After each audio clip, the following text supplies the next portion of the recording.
बिस्मिल्लाहिर्रहमानिर्रहीम। अस्सलाम वालेकुम। सैयदना अब्बास रज़ियल्लाहु अन्हु का घर मस्जिद नबी के साथ था और इस मकान का परनाला मस्जिद की तरफ था। जब बारिश होती तो परनाले से पानी गिरता जिसके छींटे नमाजियों पर पड़ते।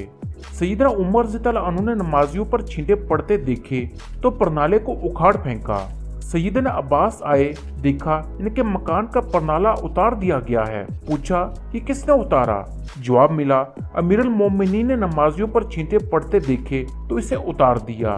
सैयदना अब्बास ने काजी के सामने मुकदमा दायर कर दिया।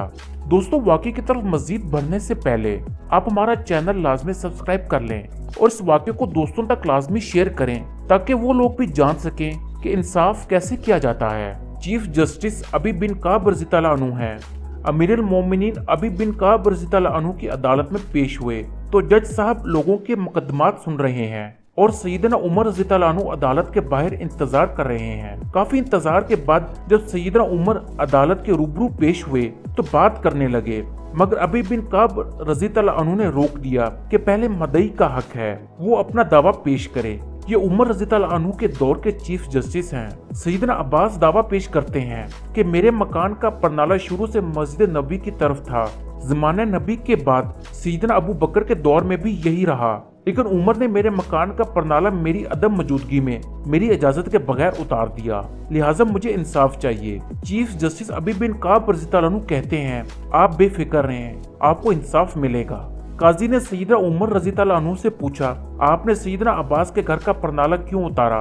22 लाख मरबा मील का हाकिम कटहरे में खड़ा होकर कहता है, सैयदना अब्बास के मकान का परनाला मस्जिद नबी की तरफ था।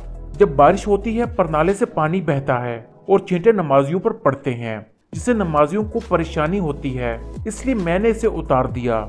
अबी बिन काब ने देखा कि सैयदना अब्बास कुछ कहना चाह रहे हैं। पूछा, आप क्या कहना चाहते हैं? सैयदना अब्बास कहते हैं, ये जिस जगह मेरा मकान है यहाँ रसूल पाक सल्लल्लाहु अलैहि वसल्लम ने अपनी छड़ी से मुझे निशान लगा कर दिया और मैंने इस जगह मकान बनाया। फिर जब परनाला नस्ब करने का वक्त आया तो रसूल पाक सल्लल्लाहु अलैहि वसल्लम ने कहा, चाचा मेरे कंधे पर खड़े होकर इस जगह परनाला नस्ब कर दें। मैंने नबी सल्लल्लाहु अलैहि वसल्लम के कंधे पर खड़े होने से इनकार कर दिया, मगर भतीजे के असरार पर मैंने इनके कंधे पर खड़े होकर यहाँ पर नाला नस्ब किया। यहाँ पर नाला नबी करीम सल्लल्लाहु अलैहि वसल्लम ने खुद लगवाया था। अबी बिन काब ने पूछा, इसका कोई गवाह है आपके पास? सैयदना अब्बास जल्दी से बाहर गए और कुछ अंसार को लेकर आए। उन्होंने गवाही दी कि सैयदना अब्बास सच कह रहे हैं। ये सुनते ही सैयदना उमर रज़ियल्लाहु अन्हु के होश उड़ गए और रोने लगे। आंसुओं की झड़ी लग गई। अपने प्यारे रसूल सल्लल्लाहु अलैहि वसल्लम की याद आ गई और ज़माने नबी का मंजर नजरों में घूम गया। अदालत में सबके सामने ये 22 लाख मरबा मील का हाकिम सर झुकाए खड़ा है, जिसका नाम सुनकर कैसरो किसरा के ऐवानों में लर्जा तारी हो जाता था। सैयदना अब्बास से कहा, मुझे नहीं मालूम था कि ये परनाला रसूल पाक सल्लल्लाहु अलैहि वसल्लम ने खुद लगवाया है। आप चलिए मेरे साथ। जैसे रसूल पाक सल्लल्लाहु अलैहि वसल्लम ने ये परनाला लगवाया था वैसे ही आप लगाएं। चश्मे कायनात ने देखा, वक्त का हाकिम दोनों हाथ मकान की दीवारों से टका कर खड़ा हो गया, बिल्कुल इसी तरह जैसे रसूल पाक खड़े हुए थे। सैयदना अब्बास अमीरुल मोमिनीन के कंधों पर खड़े हुए और दोबारा इसी जगह परनाला लगा दिया। वक्त के हाकिम का ये सलूक देखकर सैयदना अब्बास ने मकान मस्जिद नबी को वक्फ कर दिया। मगर दोस्तों, आजकल के ज़माने में ऐसा इंसाफ कहाँ मिलता है। हम दुआ गो हैं कि पाकिस्तान में भी ऐसा ही अदल इंसाफ किया जाए।